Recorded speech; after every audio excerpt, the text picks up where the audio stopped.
Welcome to the Spa Social Beat. I am here with my Post with Purpose business partner, Danielle, and we have another social media tip for you today. So, Facebook Live, how many of you guys love it? How many of you guys hate it?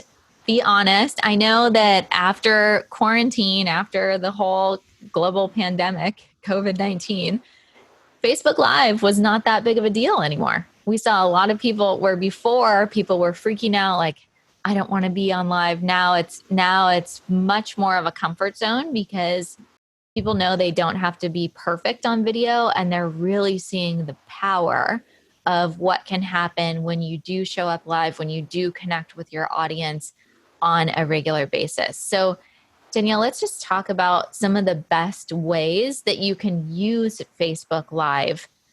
First, I guess it's probably easiest to just use it on your phone.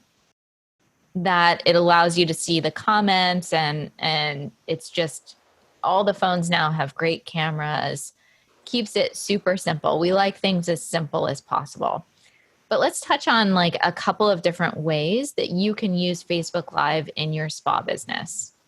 Yeah. So especially in light of what you just mentioned, like with everything with coronavirus, and I think so many people got over that hurdle of, oh, it doesn't have to be perfect. I just need to get on here and like speak to my people and be in touch with them, because that's what's most important right now.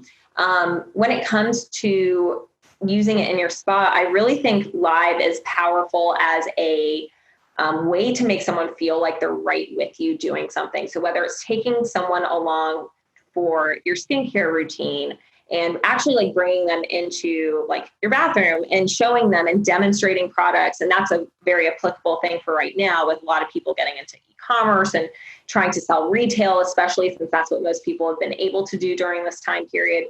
But when we kind of get back into the normal groove of being in the treatment room, also taking your phone into the treatment room and doing some demos of how treatments work, showing people what they can actually expect when they come to your spa.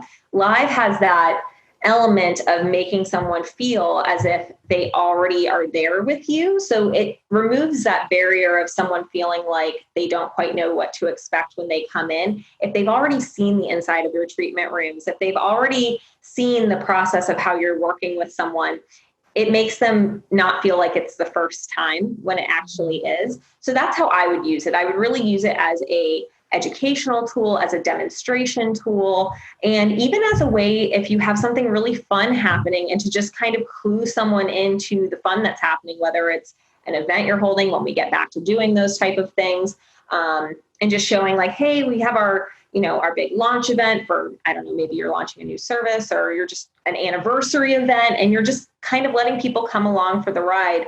That's really how I would use it, is think of it as a teaching tool and almost as like being a live broadcaster and newscaster for your own business. Yeah. And I think something that is super helpful, and we, again, like on the spreadsheet that we have in Post with Purpose that really helps you to visually map out all of your content, where it goes, when it's being posted.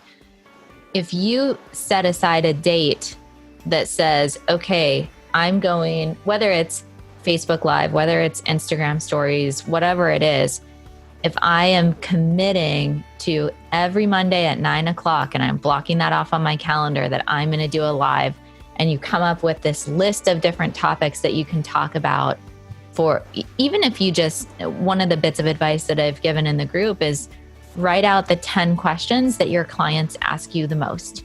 Mm-hmm. And we may think that they're super simple because we know the answers like the back of our hand. But if you're getting asked these same questions, that's great content. That's gold for what you can do on Facebook Live or on stories or something like that. So you just have this ongoing list, and your live can be 2 minutes. It doesn't have to be a long drawn out thing. And sometimes those 2-minute videos really are the best. Mm-hmm. But I would highly encourage you to do lives if you're still kind of on the fence. You get so much more organic reach if you're doing a Facebook Live, even more so than doing a video that you're posting online. So just keep that in mind.